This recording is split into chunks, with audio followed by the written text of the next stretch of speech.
Hi everyone, কেমন আছো সকলে? আশা করি ভালো আছো।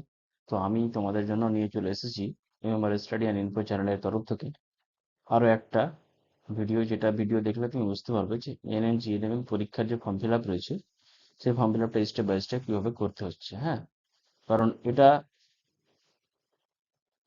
দেখে নিলে তোমার আর অসুবিধা হবে না। ফর্ম ফিল আপ দেখো কীভাবে করতে হচ্ছে। তুমি এখানে চলে আসবে। ফার্স্টেই তুমি যেটা করবে সেটা হচ্ছে যে গুগল সার্চ বারে সার্চ করবে এএনএম জিএনএম লিখে। সার্চ করার পরে ফার্স্ট লিঙ্কে ক্লিক করার পরে এই এক্সামিনেশন সেকশনে এসে এএনএম জিএনএম সিলেকশন করবে। সিলেকশন করার পরে এখানে নিচে আসবে, স্ক্রল করে এখানে লিঙ্ক ওপেন হয়ে যাবে। ঠিক আছে, এই লিঙ্ক ওপেন যখন হয়ে যাবে এই লিঙ্কে তুমি অ্যাপ্লাই করবে।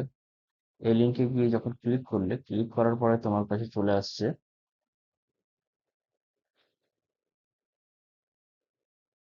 তোমার কাছে চলে আসছে এই যে এই পেজটা। এই পেজে গিয়ে তুমি দেখবে যে নিউ ক্যান্ডিডেট রেজিস্ট্রেশন যে দেওয়া দেওয়া আছে, এখানে নিউ ক্যান্ডিডেট রেজিস্ট্রেশন। এই নিউ ক্যান্ডিডেট রেজিস্ট্রেশনে গিয়ে তুমি এখানে ক্লিক করবে। ক্লিক করার পরে তুমি যে ইন্টারফেস পাবে, এখানে কিছু ইনস্ট্রাকশন থাকছে। Instruction and procedure for application online submission. ঠিক আছে, তো এখানে ইনস্ট্রাকশন দেখে নেবে। দেখার পরে একদম নিচে এসে যে করবে সেটা হচ্ছে আই এগ্রি করলে, আই এগ্রি করার পরে প্রসিড টু অ্যাপ্লিকেশন করবে। এগ্রি করার পরে প্রসিড টু অ্যাপ্লিকেশন করলে, করার পরে তুমি যেটা করবে সেটা হচ্ছে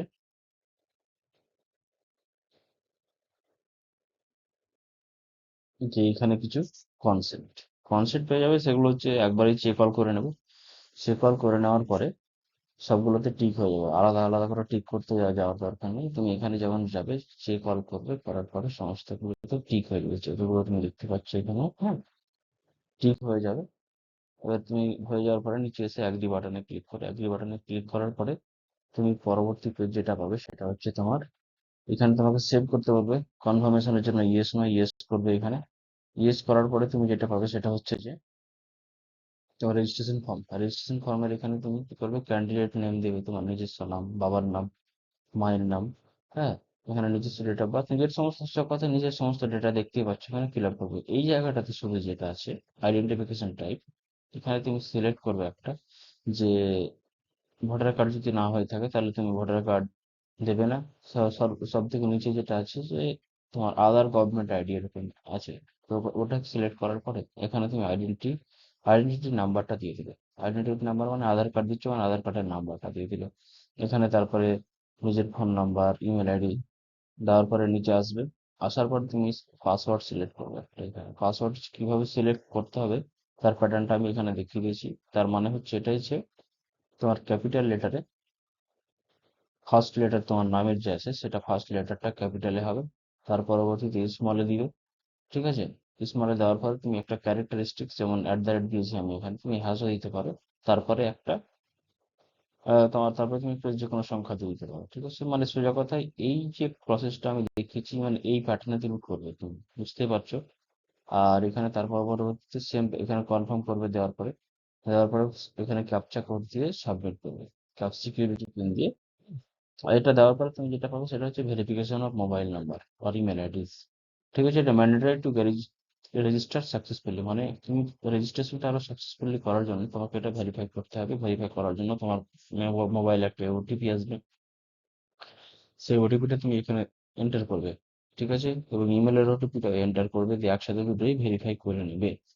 ভেরিফাই করে নেওয়ার পরে ক্যাপচা দিয়ে ফাইনাল সাবমিশন করো। ফাইনাল সাবমিশন করার পরে তুমি এখানে একটা নিজস্ব রেজিস্ট্রেশন নাম্বার পেয়ে যাবে, অ্যাপ্লিকেশন নাম্বার পেয়ে যাবে। অ্যাপ্লিকেশন নাম্বারটাকে ফার্দার আবার লগ ইন করার জন্য এটাকে নোট করে নিও। ঠিক আছে, নোট করে নিও, কারণ আবার লগ ইন করার সময় এই রেজিস্ট্রেশন নাম্বার এবং যে পাসওয়ার্ড তুমি ক্রিয়েট করলে সেই পাসওয়ার্ড দিয়ে তোমাকে লগ ইন করতে হবে। তো এখানে ক্লিক করবে, যখন click here two log in একবারই করতে পারো, তখন সাথে সাথে পরবর্তীতে আবার এসে তুমি করতে পারো। ঠিক আছে, তো পরবর্তীতে যে যখনই যাও তুমি লগ ইন করতে গেলে তোমার কাছে দুটো অপশন থাকবে। একটা হচ্ছে log in by phone number, log in with email ID. তুমি যে কোনো একটা সিলেক্ট করে তুমি ওকে করবে। ওকে করার পরে তোমার ফোনেও হয়, ফোন দিয়ে যদি সিলেক্ট করো তাহলে ফোনে ওটিপি যাবে।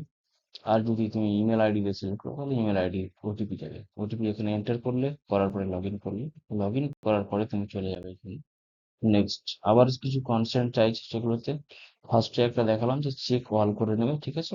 চেক অল করে দিলে প্রত্যেকটা জায়গাতে একবারেই এখানে তোমার রাইট চিহ্ন হয়ে যাবে। হওয়ার পরে অ্যাগ্রি করো।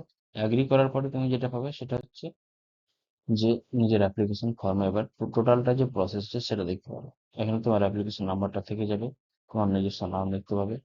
এবার তারপর স্টেপ বাই স্টেপ প্রত্যেকটা ফর্ম ফিল আপ তোমাকে করতে হবে। ফর্ম ফিল আপের স্টেপ যেগুলো আছে সবগুলো করতে হবে, যেমন চয়েস অফ কোর্সেস। হুম।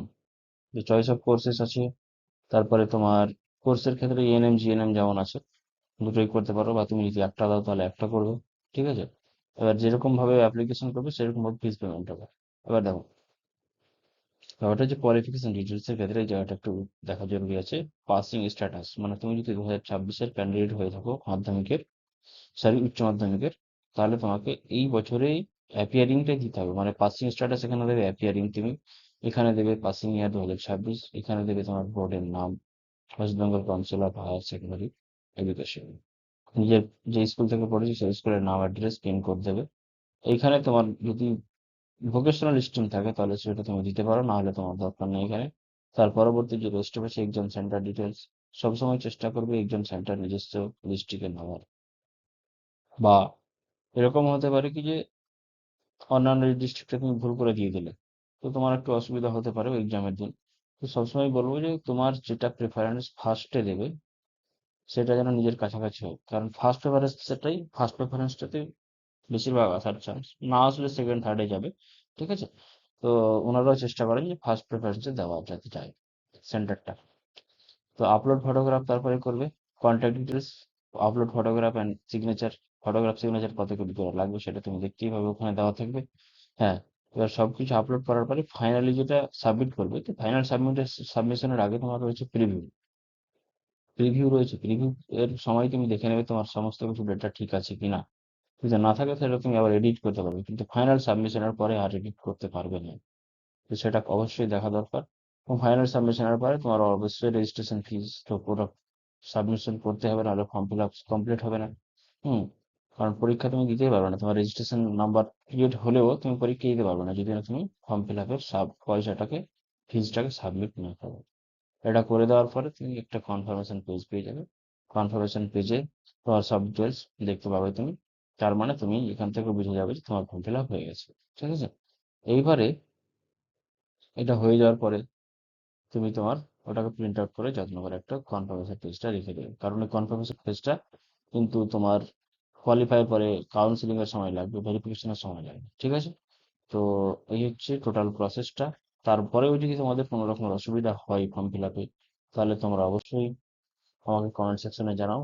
আর আমার চ্যানেলটাকে অবশ্যই তোমরা সাবস্ক্রাইব করো, লাইক করো, আর কমেন্ট করো, আর শেয়ার করো সকলের সাথে। যারা তোমার বন্ধু আছে, যারা তোমার ক্লাসমেটস আছে, যারা তোমার সাথে পড়াশোনা করেছে, তাদেরকেও শেয়ার করো, তাদের যাতে করে তাদের ফর্ম ফিল আপ করতে কোনো রকমের অসুবিধা না হয়, ঠিক আছে।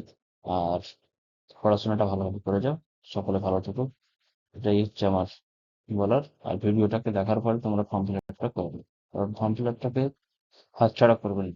ফর্ম ফিল আপ করে নাও, ভালো থেকো।